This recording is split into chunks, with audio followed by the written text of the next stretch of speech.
You know the Magna culture, right? Nobody works for me. You people work with me. I'm working for you.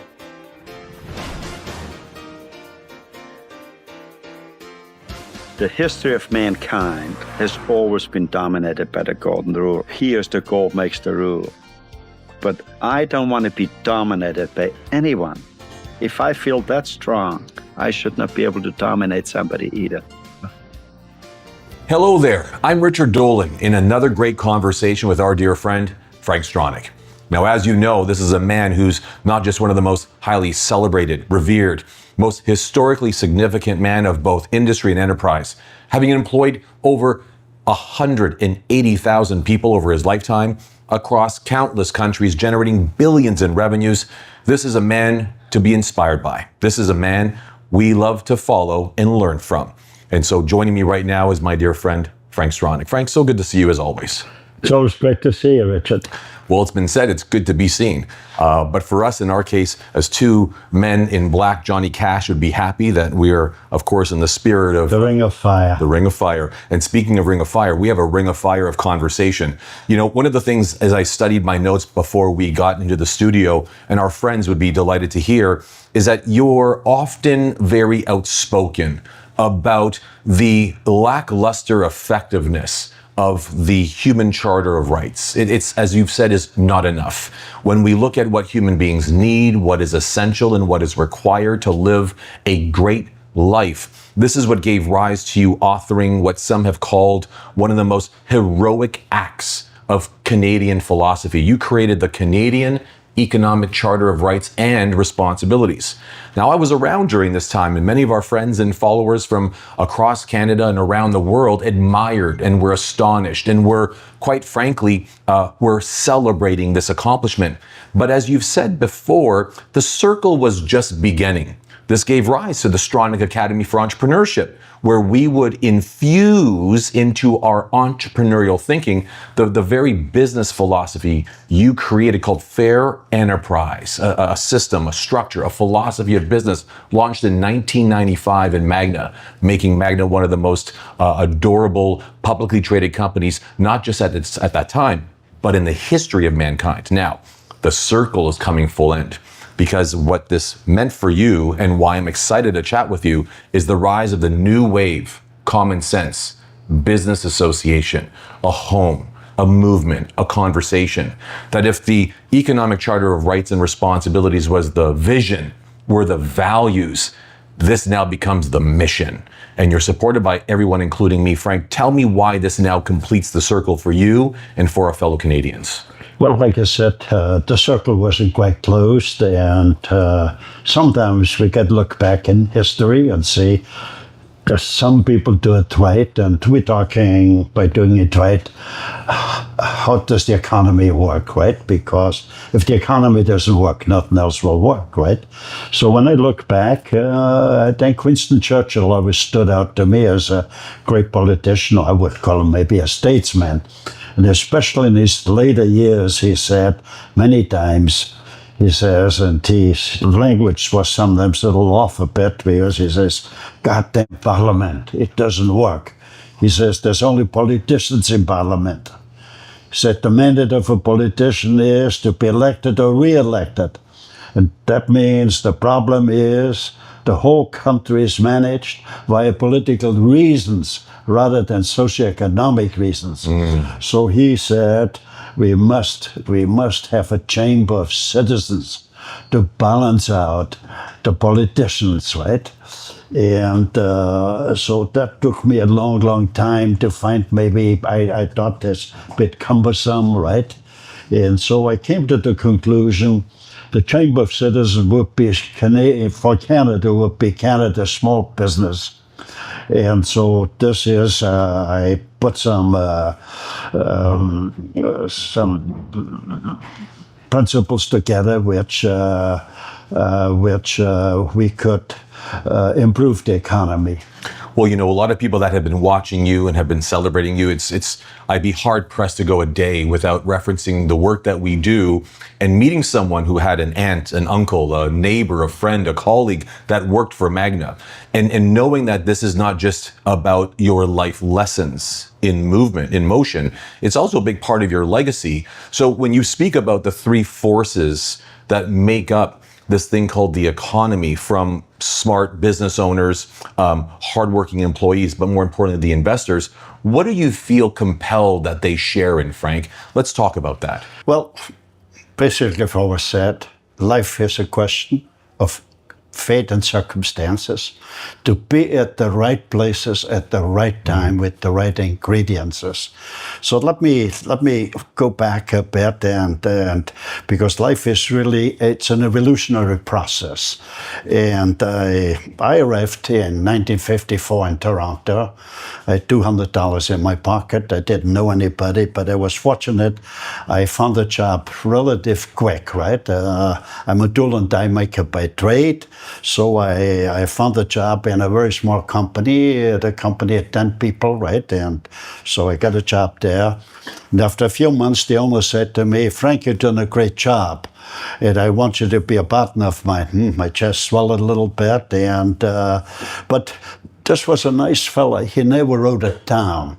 And after a while, I said, there's nothing to run the business. So I looked in the papers, I found a job, I got paid double, and I rented a small room, the toilet and the showers were out in the hallway. And so 3 years later, I had $5,000 saved up, right? $5,000 in 1957 was a lot of money. So you could buy a small house or a small farm. Okay, so what I did at the time, I rented a small building, the size maybe like a garage, like with let's say, which would park 4 cars, right?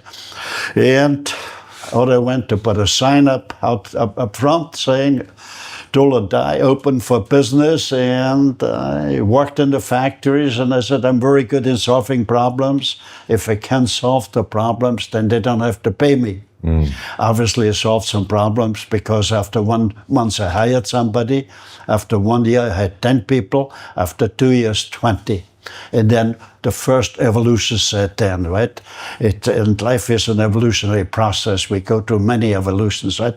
But that was maybe my first critical evolution, right? I noticed my foreman was a little different. His name was Herman, a German fella. He said, I asked him, "Well, Herman, what's the matter with you lately?" Well, he said, "Frank, I'm thinking about starting my own business." I said, "I'll sympathize with that."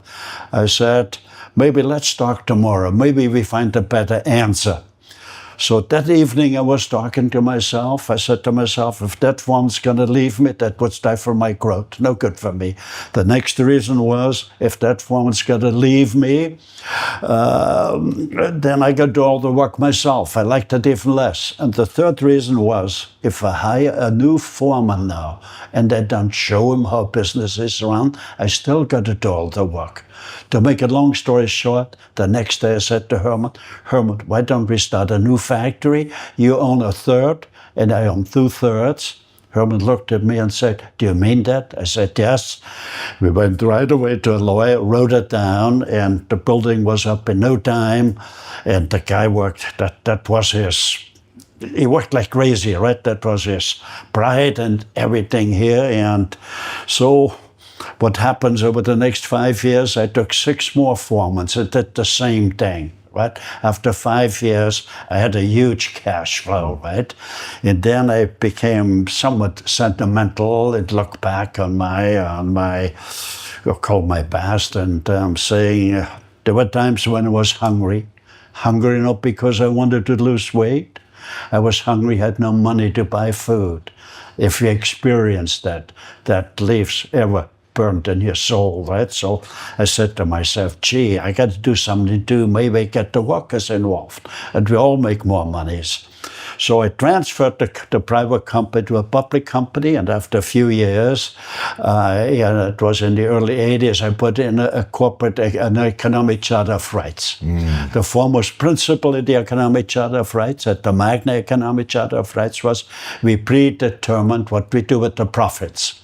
So 20% of the profits went to the shareholders, 10% of the profits went to the workers over and above their wages, 6% went to management, 7% went into research, and 2% into charity.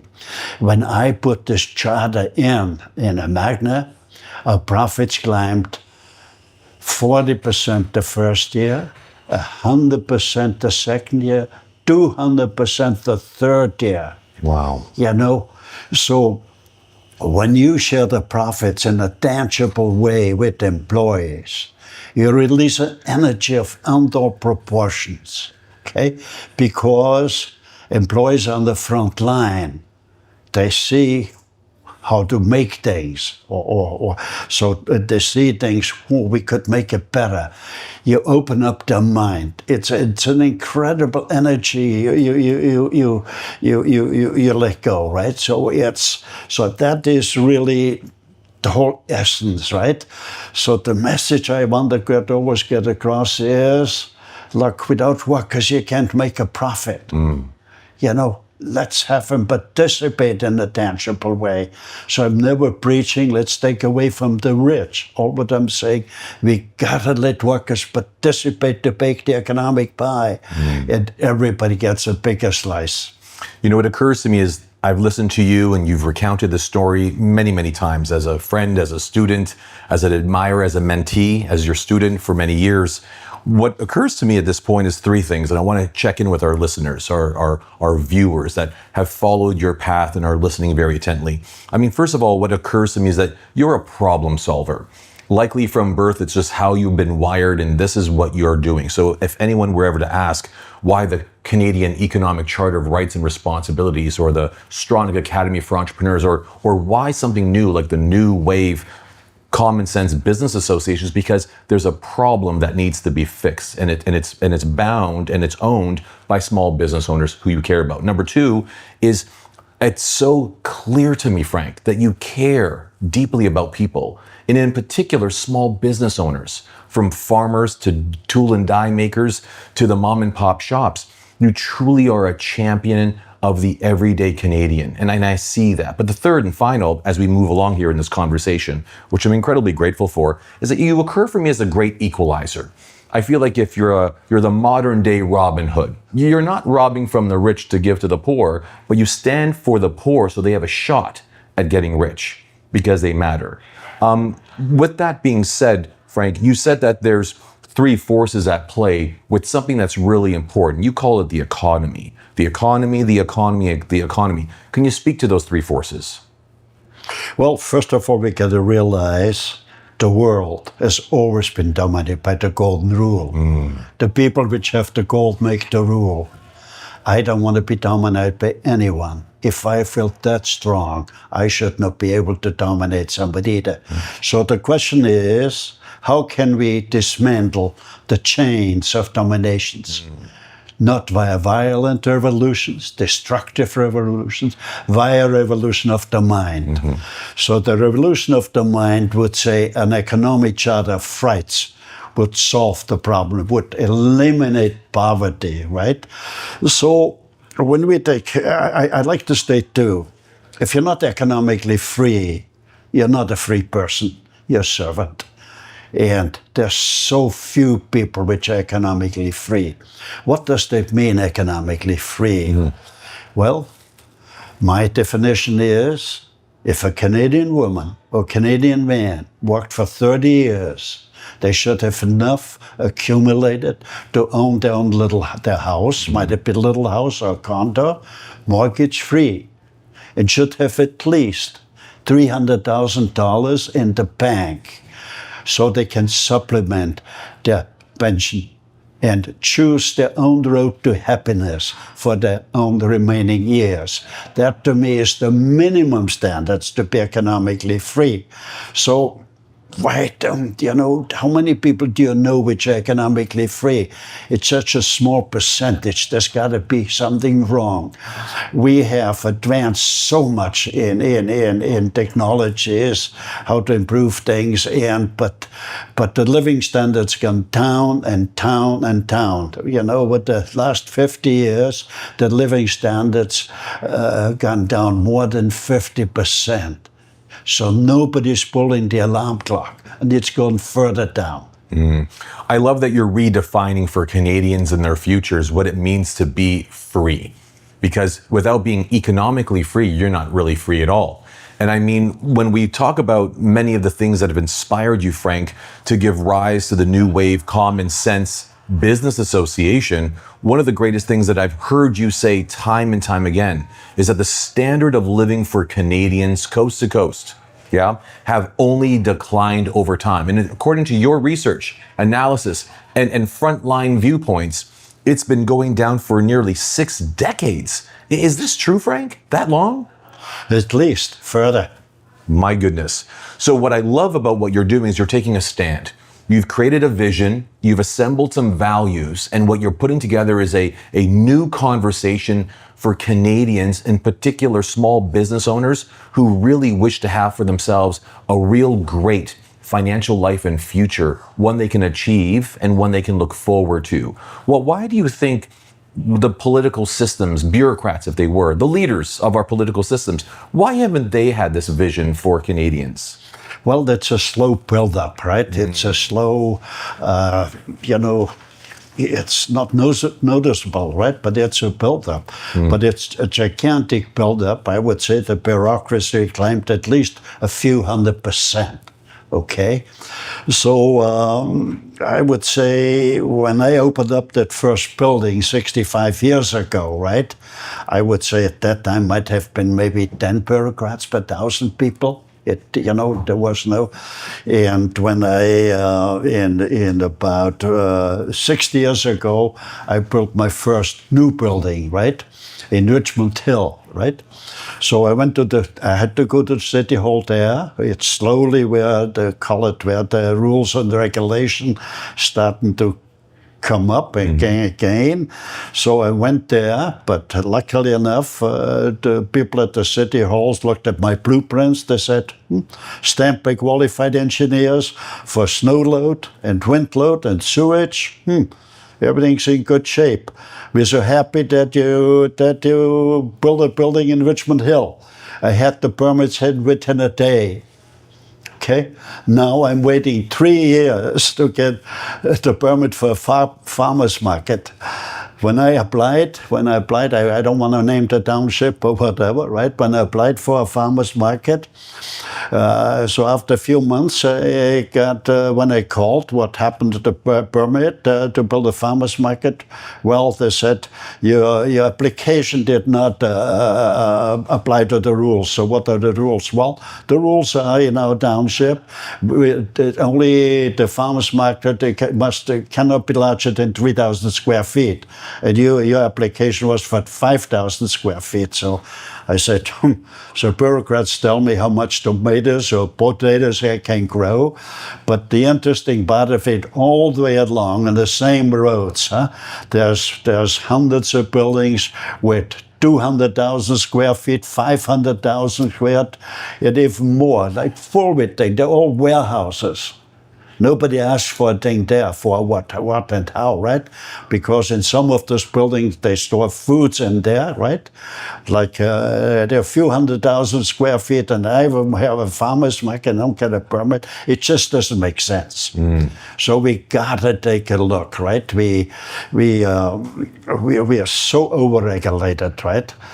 Okay, so we got to do something about it. One of the things that strikes me, interestingly, Frank, and as we've got these conversations, of course, the digital landscape can prove that we've had many, but you always represents me to the power of the return to humanity.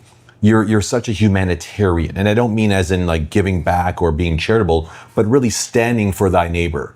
When you think about the, this beautiful farmers market, what business would it be in? To provide organic foods to people who, in fact, consume them. Why? Because that's better for the environment. It's better for our people.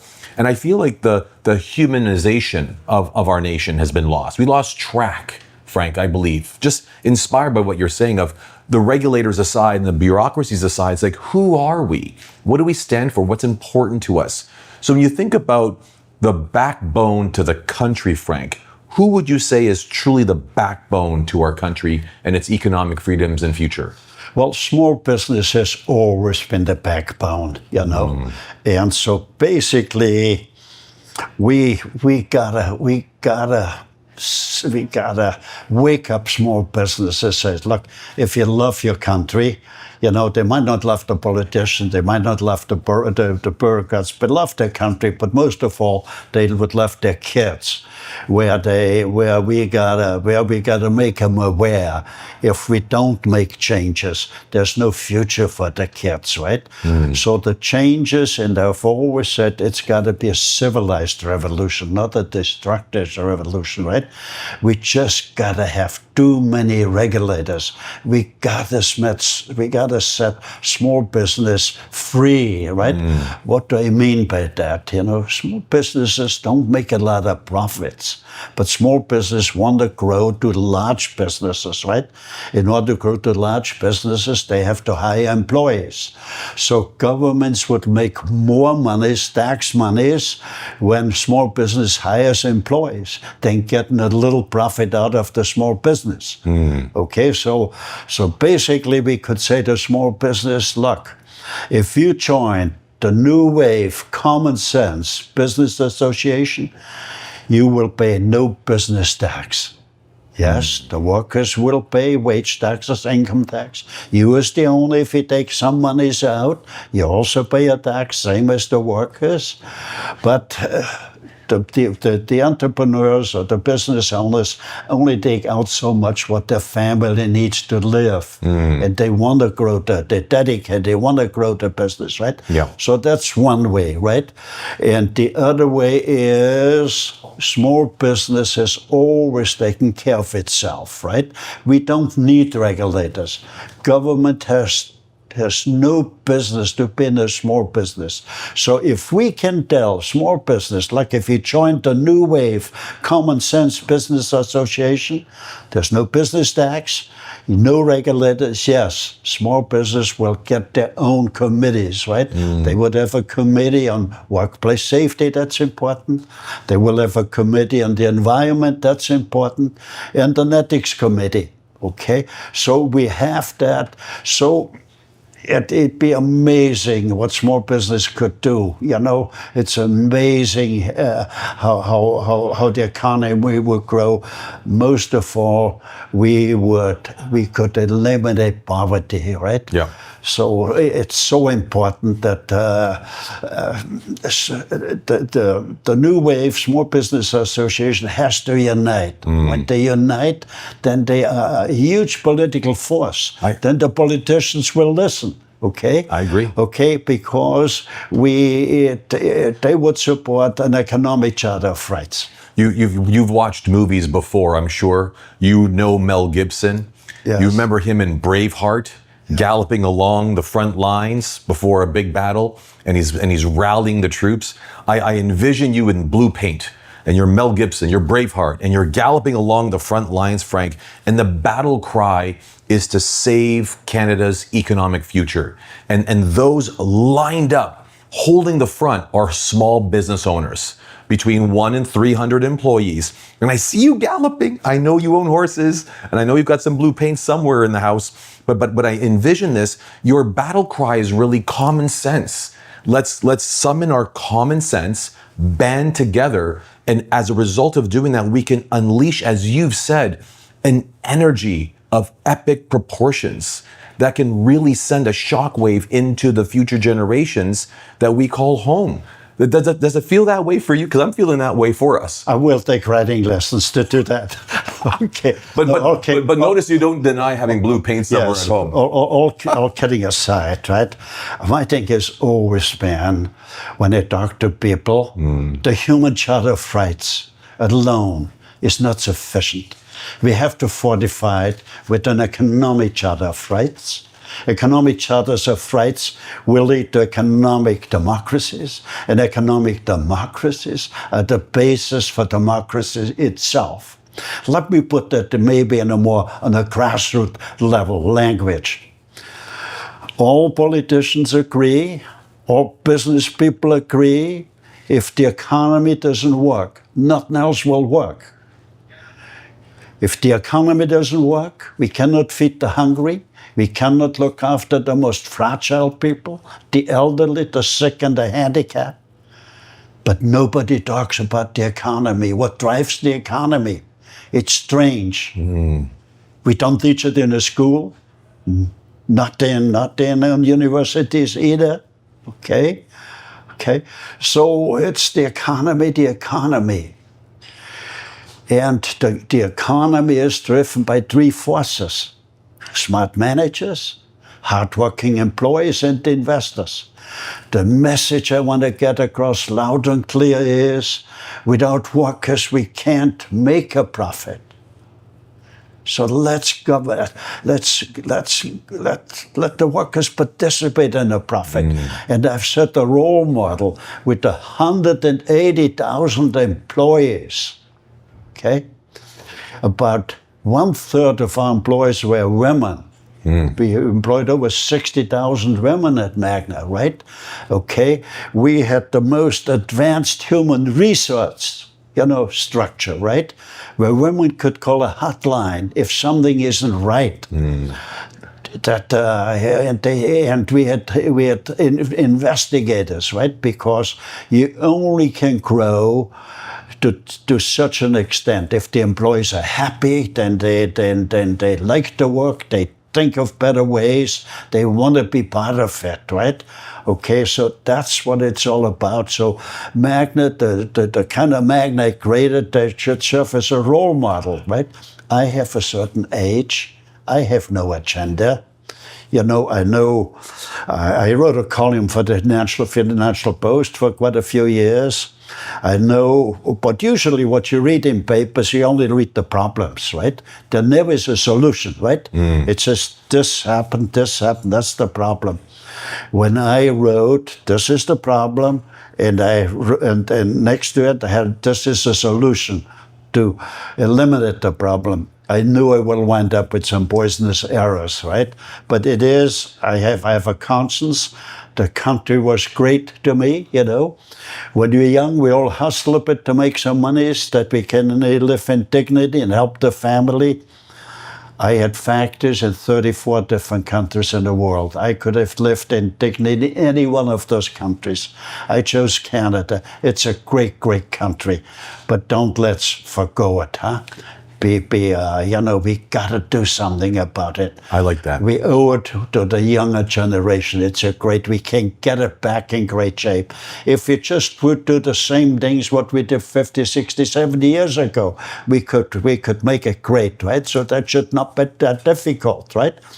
I want to rewind what you had said and put a pin in it because it's very important. One of the things that really stand out for me when you spoke of employing over 60,000 women at Magna at one point, and being able to put the systems in place and the processes in place where Magna, in essence, self-governed, it's self-monitored, it's self-managed because it were the workers who were the co-owners of the company because they all had an equal share of the profits. So they all were in it to win it. What I love about what you're saying is that it's never about making the government wrong, or I've never heard you ever say or lay blame to a bureaucrat or a political leader or that head of parliament or this head of the ministry. You always simply said, trust the small business owner who've taken it upon themselves, the risk. They've put their financial livelihood into that business. You know this firsthand. Trust them to self-govern, to self-lead, so you can unleash them from the bureaucracies that come with the red tape. And you've never pointed blame. In all the years I've interviewed and had these conversations, I've never heard you make someone wrong. I've never heard you point a finger. I've never seen you lay blame to anyone. You simply, as you pointed out, good sir, is that you'll identify a problem, but true to your form, you'll always come with a solution in hand. And that's what this new wave, small business association is really all about. A movement, a new conversation. Would you agree with these statements, Frank? Yes, because things don't go bad overnight, huh? No. You mean, when I looked, again, it's about 7 years ago that, or close to, that I started my business, right? So I had a great chance to observe things, right? And so I could see this thing eroding over and over, and it's eroding quicker and quicker now, right? There's the food banks are grown, and the lineups, so small business is they go broke, etc. So it's really, we reached a point now where it's getting really, really, really serious, right? And this is where I said, look, I have to speak out, and I ring the alarm bells, and I feel sorry because it's not really, the politicians are trapped in a system. The bureaucracy grew. I just quoted a little early on, right? The latest statistics, I think they're about a year old, that they're about years. When you get older, you don't remember everything, but I remember 3 countries. I forgot your name already. Canada had 100 bureaucrats per 1,000 people. 100? Yes. The United States has 70 bureaucrats per 1,000 people, and Japan has 40 bureaucrats per 1,000 people, right? So that's a way, how come Japan would have, but we know the Japanese are very innovative. Huh? We see their cars all over the world, right? How come Canadian cars should be all over the world, right? So that means we got to take a look. What do we have to do, right? I think the most urgent thing to do is we got to send home. I would say 80% of the bureaucrats on the municipal level, on the provincial level, on the federal level, right? And again, it's not the total fault of that thing here, but somewhere along the line, if if you got a problem in your own personal life, in business or in the country, you should know you got a problem. If you don't know you got a problem, you really got a problem. So we have a problem. We gotta do that, right? I feel sorry, but so I said to myself, if we send them home, they should get a really good pay package. So they will get paid for 5 years. Every year they will get 10% less. And if there's some years outstay, if they find a job, they will get then 50%, a bonus of 50% was outstanding. Brilliant. But the country would be much better off, because we haven't got a huge force opposing things. No, you can't do that, you can't do that, you can't do that, right? So we would free business to create things and grow, right? I need to just intercept this if we wind this down, because I know we've only got a few minutes left, and I want you to be invited to say anything else you need to say before we conclude, and invite our friends who are watching, viewing, an opportunity to join this new wave business association for common sense folks. But here's what I want to go back to, because Frank, we've had this conversation many times, and it just struck me, is that when you go back all the way to your episode with Herman, your very first foreman, who said, I think I would like to make more money. I'm sorry, Frank, but I'm going to leave to do so. You said, time out. Let's think on this for a moment. You recognize as a small business owner, you'd have a problem if he left. Yes. And he also knew intuitively that working with you was smarter than working against you. And so you trusted small business thinking to be in some way, shape, or form creative. What you've said, Frank, today is that ingenuity is the heartbeat of small business owners.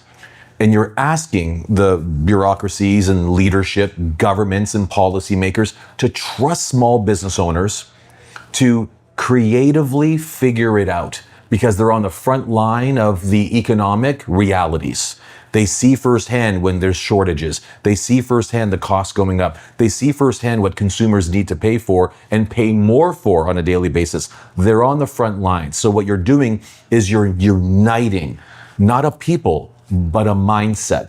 And you said this earlier on, it's not just an evolution of people, it's an evolution that begins in the mind. Yes. And I realize it's so connected to who you were in the 50s, dating back to when you first started Magna, and what would in fact transpire as a result of really channeling your ingenuity. And you wish that for the Canadian people. As we close things off, Frank, here's the question for you and all those here, because again, as folks know that you've employed over 180,000 people across 440 factories, $40 billion in annual sales. You've written the book and understand the ideology of what it takes to unleash the magic and power of being a small business owner in our country. What do you hope they do after hearing a conversation between us?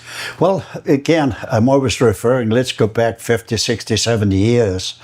When you look at all the downs and so on, they were properly built. Right, and everything great. They had great trade councils, might have been the bricklayers or the plumbers or the electricians, right?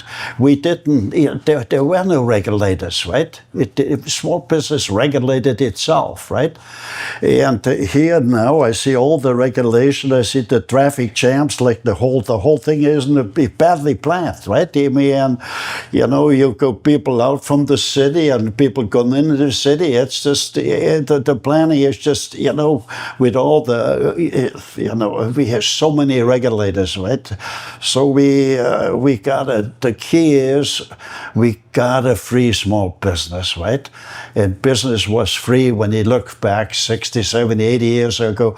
Everybody wanted to Canada. Canada was maybe the leading living standards in the world, right? And now we're going way down, right? So we gotta,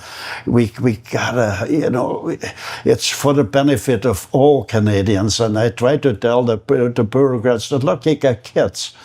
Don't you love your kids? If we don't do anything, there's no future for them.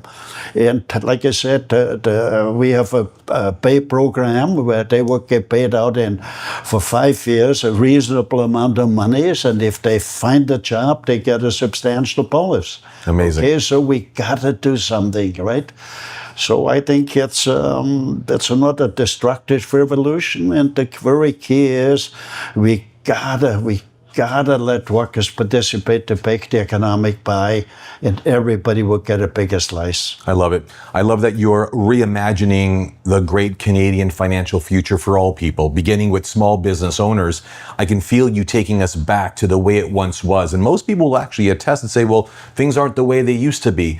That might be true. Technology is here, the computers are smaller, and of course we live in a different time.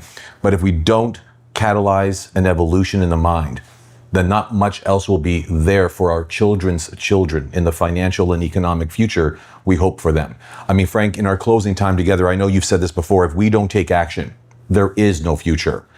If we don't take action, there is no future. And you're a man of action. Would you agree? Let me. I should really stress over and over, right?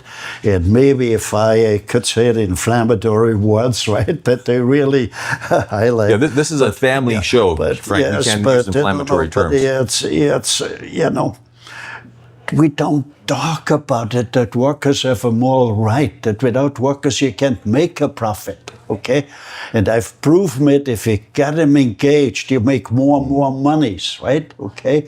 So that should be known. That no politician says we gotta get workers involved, right? It's not taught in universities, and again, it's because I still believe the world is ruled, by the golden rule. Where's the gold makes the rule. The financial elite don't want to share the profits with the workers. So, but again, I'm saying, let's not take away from the rich, right? Let the workers participate to make the economic pie, and when they participate, everybody gets a bigger slice. So I think so small business should know if they join the New Wave Common Sense Business Association, they would pay no business tax. They would have no government regulators. So they would be free. That'd be an amazing thing to see. The line is drawn. Okay, so I hope we woke up small business. I hope they're gonna participate, and I hope they sign up. Okay, so I'm looking forward. Again, I have no agenda. This is such a great country, and yes, and my conscience tells me that's what I had to do to wake up small business and set them free. Well, I attest to that. In closing, I know that you're not a man with an agenda, but you certainly are a man on fire. You have a purpose and you have a power to, in fact, wield it. And I know that for the folks who are in the studio right now, from John to Ivana, our executive producer, Jürgen, and even Mike, you have many rallying behind you to see you fulfill your purpose. And for that, we want to say three things. One, Frank, thank you for being bold, genius, and creative in envisioning a better Canadian economic future for all of us. Thank you. We also want to acknowledge you for being so darn brave and courageous in authoring it, not just writing about the philosophy, but also the approach, providing the systems and the frameworks that we can now find in the Canadian Economic Charter of Rights Responsibilities, all the way through the Stronach Academy for Entrepreneurship. But most of all, thank you for giving us the New Wave Common Sense Business Association, because this is for all of those watching, the small business owners, whether you've got 1 employee or 300, this is for you. As Frank Stronach has given up his life's work and all that it's worth, not just to create an agenda, but to create a movement, a new conversation for you to realize a great economic financial future, not just for your business, but for all those to follow in your children's children, and even those more to come. Frank, thank you so much for all that you do. I know the plot thickens and the conversation will continue. Thank you. Great to be with you. Thank you.